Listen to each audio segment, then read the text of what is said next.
Back here with Coach Mangini, the Super Bowl may be over. The Super Bowl euphoria in New England is alive and well. The Patriots had their Super Bowl parade yesterday, their 6th in the past 2 decades. On Sunday, Bill Belichick was caught on camera telling Tom Brady and Super Bowl MVP Julian Edelman will be back after winning Super Bowl 53.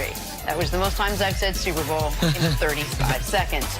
Coach, any reason to bet against the Patriots not being back in the Super Bowl next year? Well, you know what today is in New England? It's just Wednesday. It's just Wednesday. I mean, they've been to 9 Super Bowls. They've won 6 Super Bowls. They've been through this whole process before. And just like anything else, when you go through something multiple times, it's not like, what do we have to do? What's the schedule going to be like? How are we going to adjust? It's just another day there, and they'll get ready for the off season. And they've been in this situation before, so the coach will get a couple weeks off. They may or may not go to the combine. The scouting started, and then they'll come in and figure out what they have to do for free agency, the draft, and they'll just move forward. And so there's no real reason that they shouldn't be talked about in that light. Look at the division. Who's challenging them in the division? So they're already in the playoffs. Yeah, so that's the first step, and then you've got your quarterback back who continues to defy time, and there's no reason to believe that won't happen again. You've got the offensive staff back, and I know Brian Flores is going to move on, but they're developing other young coaches there. Maybe this is a time for Stephen Belichick to actually get more responsibility there. Stephen, who was coaching the part of the secondary, the safeties. It's just such a different situation than what the Rams are going through right now, where they've got to navigate through this uncharted territory. New England's not dealing with that, and there's none of the controversy that you had last season. This is a pretty stable time where they can truly just move on to the next moment, which is prepping for the draft. They've got 4 picks in the top 75. If you were, because they have the additional second-round pick that was the Bears' second-round pick, and then their own pick. So they pick up their #1 from last year, who was hurt all season. Correct. He comes back, and Isaiah Wynn, the guy they got for Brandon Cooks, essentially never played. But the reason I was mentioning it was, if you were working with the front office, what would your #1 priority or your top few priorities be team building wise? They got a little bit of cap space. They got those draft picks. What are some areas where you feel like, despite winning the Super Bowl, they could improve upon going into next season? Some of that's going to depend on which one of their free agents they bring back and what's available in free agency. You know, Bill likes drafting tight ends. He's drafted a lot of tight ends over time. Typically, he's not going to draft a wide receiver. He's drafted 1 wide receiver in the first round. And what is this, 24, 25 years of being a head coach.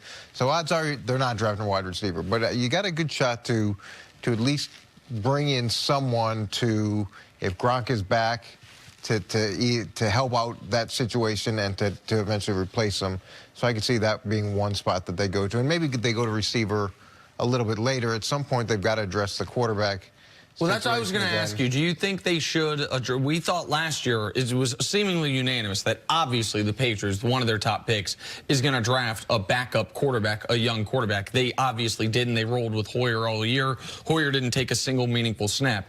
Do you think that would be on their priority list? But it paid off for them. They got Sony Michel. Of course. They got Sony Michel when people thought maybe they were going to draft Lamar Jackson or something. Like, didn't they draft a quarterback late last year? Like, I mean, with a premium pick. Pardon me. That you don't think that? No.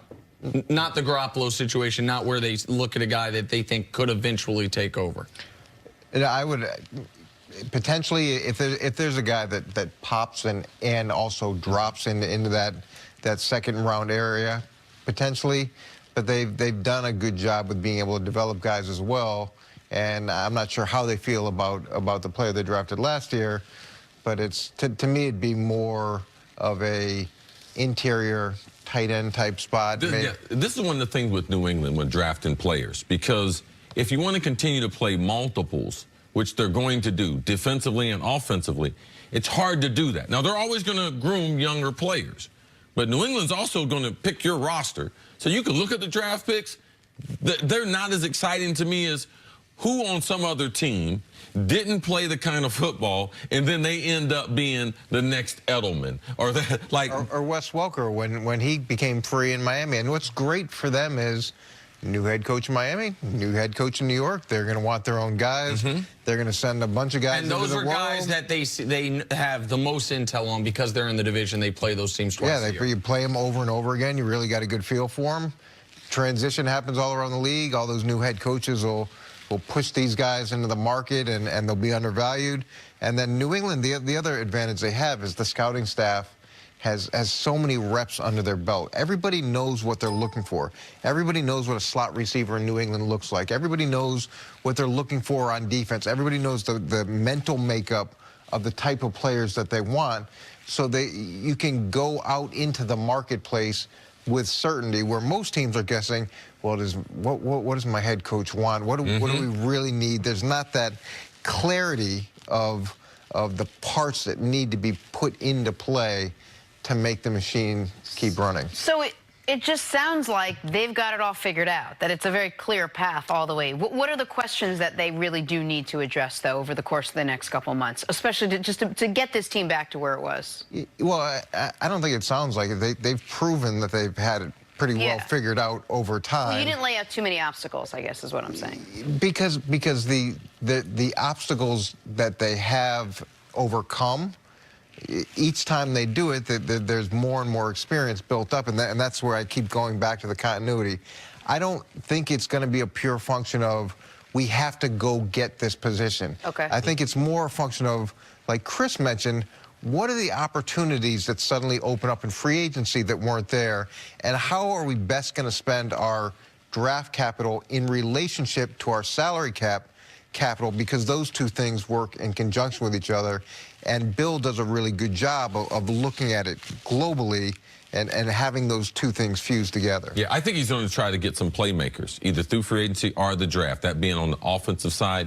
You talked about he's not going to spend the draft capital on a wide receiver, but they've done everything they could to try to get wide receivers in the door, even making the trade for Josh Gordon, who's no longer available to play, suspended currently. So look for on the defensive side, especially for their safeties. They got some veteran safeties that are getting a little bit older. Look for them to use some of those draft picks to bring in guys to be able to groom behind it.